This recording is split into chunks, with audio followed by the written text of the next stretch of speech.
Hello and welcome back to another in-depth weather video. Today we are going to be talking about another nor'easter here that's going to drop a decent amount of snow in the northeast.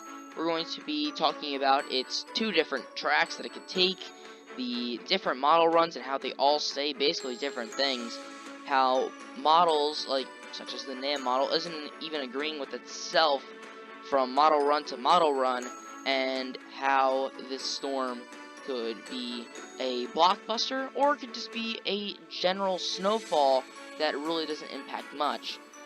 So there's a lot of stuff to unpack with this storm, so make sure to stay tuned throughout the entire video. If you like this video, make sure to like, comment, subscribe, and hit the bell. Right now I'm on the National Weather Service page. We have winter storm watches here from Georgia to Boston area on the coastline, and then winter weather advisories and windstorm warnings from Montana to Illinois. Now, here's the NAM 3-kilometer model. This is the most bullish model out of all of them. This model is showing 2+ inch an hour rates, snowfall rates, and it's showing a very similar track to that of Orleans.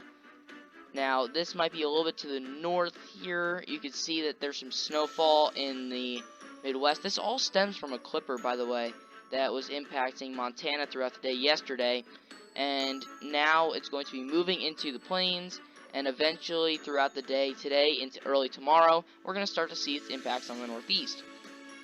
So this low pressure is going to be pretty strong at that point, 997, 994, and we're going to be seeing a mostly snowstorm as this polar air mass is starting to set in, and this storm will actually help bring that polar air mass down from Canada. Now, you can see here, 987, that is a significant decrease, and there is definitely a chance that this undergoes bombogenesis, which is basically it strengthens a lot in very little time. This storm will be moving fast, and it will be dropping a lot of snowfall, which means that these snowfall rates and the power of this storm will be very high. And you can see that with some of these pinks in the model here. Those are extremely heavy snowfall, and those bands of heavy snowfall could really impact your snow totals. Those areas could be seeing 2 to 4 inches an hour rates. Now, once this storm moves out, we can see, a general quiet pattern across most of the U.S. I think the next system after this will be again in the northeast, but there's also some uncertainty about that one as well. But let's take a look at some of the snowfall totals. So the NAM 3-kilometer model has the target in eastern Connecticut through parts of Massachusetts, eastern Massachusetts, west of Boston, seeing 12+ inches of snow, but generally from eastern Pennsylvania and the Delmarva up through Maine could see 6 to 12 inches, as well as some isolated areas in Virginia and West Virginia. Now, the NAM 12-kilometer model has something completely different, with a broad area of 6 to 12 inches from southwest Virginia up through Cape Cod, not including Boston, not including Maine, and probably seeing the target in areas such as Long Island, New York, even southern New York in general, Connecticut, Rhode Island, and the Cape Cod portion of Massachusetts being the target for this storm, seeing closer to 8 to 10 inches of snow. Now, the European model is the polar opposite of the NAM models. It has this storm, generally forming, but much weaker. This is 1,002 millibars instead of what we saw was 997 millibars on the NAM. So it's just much less powerful. Doesn't get below 990 until it's very far out. And it has this low pressure further away from the coastline. Just ingredients that usually result in a very light snowfall across the board. Now, in terms of the snowfall that the European is forecasting, we have right here, generally the target here is Cape Cod with 10 to 11 inches, but most of southern New England, even portions of the mid-Atlantic, seeing 3 to 6 inches. So that will be a quick shot of snow, not very impactful because most of this is going to be falling in between the morning rush and the evening rush, if we had that more substantial snowfall like the NAM is saying, that's going to impact your evening rush. Now, the NAM doesn't even agree within itself over the last 2 days. This is the 4th at about 1 a.m. You can see absolutely nothing. Everything's off the coast, very weak low pressure. We go to 7 a.m. Now we have a nor'easter on our hands, but still moderately strong, not too strong, not too weak, just enough to give a decent amount of snowfall. Now we get throughout the day, this is about 1 p.m. on the 4th. You can see that this low pressure is much closer here, getting a much more decent snowfall rate in parts of southern New England, parts of the tri-state area as well. Then we move into the time frame of about 7 to 8 o'clock on the 4th. This is PM. Now you can see that this low pressure is backed off a little bit. Then earlier yesterday morning, we saw this thing completely off the coast. Then throughout the day yesterday, we saw this come back on shore, and now it's about the same spot, but with just a broader reach than the previous model runs. So the NAM is starting to get a little bit more barred down on one single track, but it's not even the fact that it's starting to, it's the fact that over the last 3 days, we have seen so many different tracks just by one model that this storm is just so low of confidence in terms of snow totals. There's definitely going to be a storm. So here is the general collection of a bunch of models.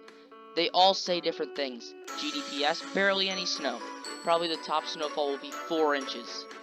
GFS says a healthy 3 to 6 across a lot of areas, with probably the target being Cape Cod and parts of the mountains in North Carolina, seeing 5 to 6. Now the GFS V16 has a target in Cape Cod, as well as from North Carolina up through New Jersey, seeing that 6 to 12 inches. The NAM we've seen before, we talked about this. NAM 3 kilometer model is probably the most bullish of all of these, has the highest snow totals, and the RDPS has about the same as the GDPS, which is totally was supposed to happen since they are sister models. But we can see here that these two models are the only ones in exact agreement, and they have to be related to each other to do so.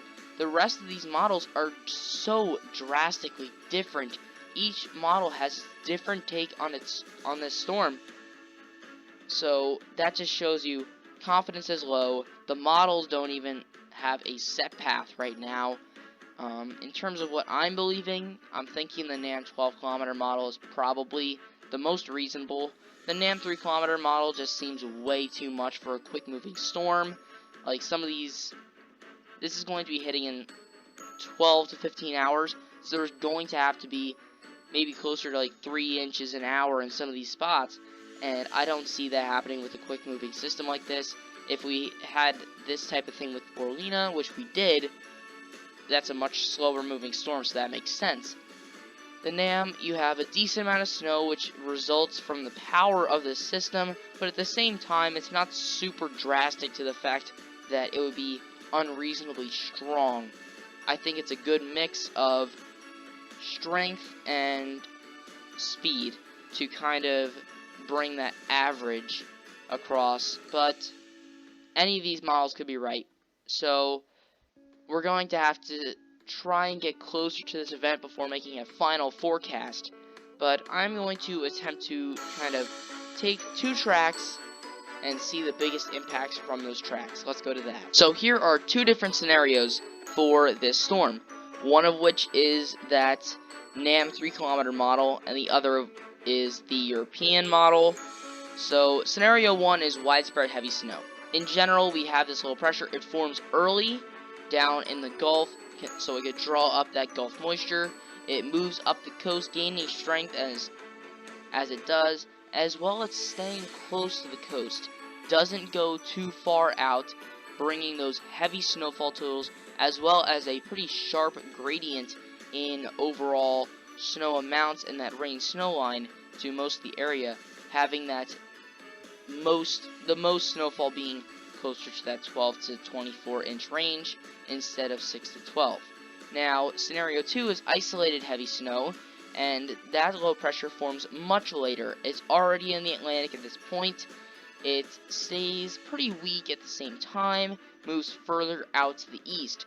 That results in lighter snowfalls overall, a larger gradient in terms of the amount of snowfall, since that rain snow line will be kind of moving throughout the entire storm. Then you have a very isolated area of 6 to 12 even, and 3 to 6 isn't that widespread either. So we have two different scenarios for the storm, both polar opposites, one showing blockbuster, the other showing average Joe type of storm. So what do you think is going to happen with this storm? Do you think that we're going to see a widespread heavy snow event or an isolated heavy snow event? Comment in the comment section down below which scenario you think is going to be the case. But that's all I have for today. Thank you guys for watching. I'll see you guys next time.